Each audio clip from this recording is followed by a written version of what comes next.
Hi, this is Stearn at Wine Botany, and I wanted to talk a little bit about the botany of wine, which is a fascinating subject and the foundation, the basis of everything you need to know in order to better understand where all the grape varieties, all the wines that exist today are from.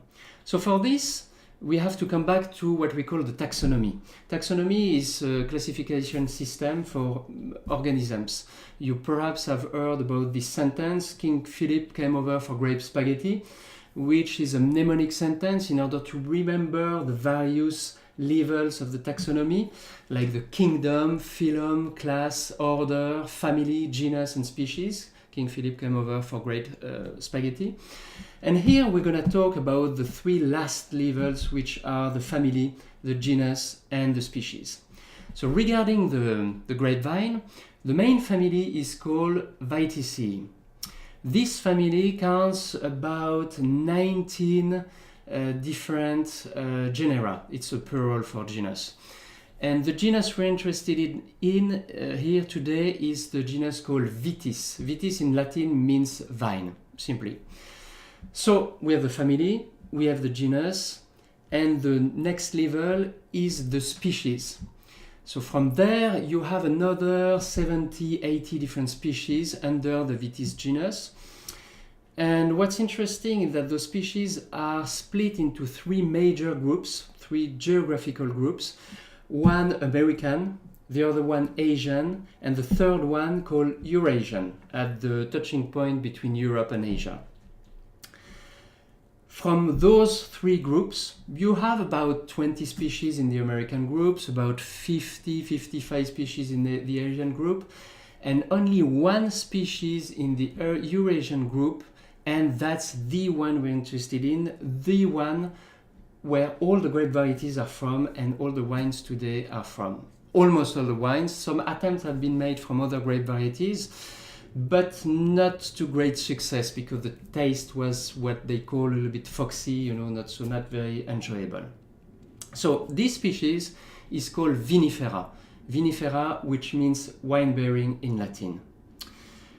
An interesting fact is that the American group shows a very particular specificity, which means you've perhaps heard about these insects, the phylloxera, in the late 19th century that almost destroyed all the vineyards in Europe. And several attempts have been made in order to kill that insects, but no success at all, except until the day where they found out that the American grape varieties, if you graft the European grape varieties on the rootstock of the American one, it would help with the phylloxera because the American grape varieties, the rootstock, is resistant to the phylloxera. So we can say that the American vines saved the European vineyards, but we have to mention as well that the insect, the phylloxera, came from America. And it makes sense that the rootstock is resistant because both the American grapevines and the insects co-evoluted, so that makes this rootstock resistant. The Vitis vinifera species can be subdivided in two different subspecies. The silvestris one, which means like found in the woods, that the wild vine, which is still, you can still find it in some countries like Georgia, for instance. I talked about it in the first episode of Wine Botany. So that is another subject of scientific studies and research because that could lead to some eco-friendly solutions to fight pests and diseases. The other species is called simply vinifera, so Vitis vinifera subspecies vinifera, because it's the cultivated one. So all the grape varieties we have today, almost all of them, are what we call cultivars, which are cultivated varieties of the same species. And that's really fascinating, these botanical name systems, which was finalized by a person called Linnaeus in the 18th century.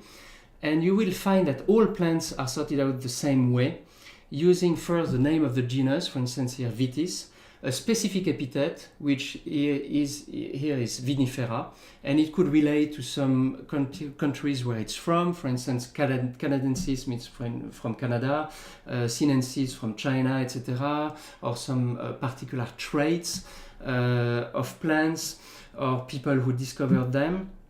And this system is amazing because it's a worldwide system, like the same name, the precise name, is used all over the world and can describe only one plant instead of the common names, which could describe the same name but having like 10, 15 different common names for the same plant. That's why today we're talking about 6,000 to 8,000 grape varieties around the world in terms of botanical names, but 14 to 20,000 common names for that leads to lots of confusion.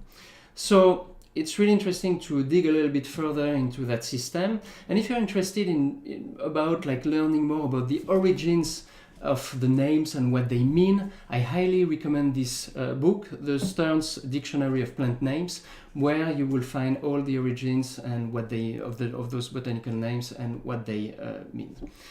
Thanks for watching and drink wisely. Cheers!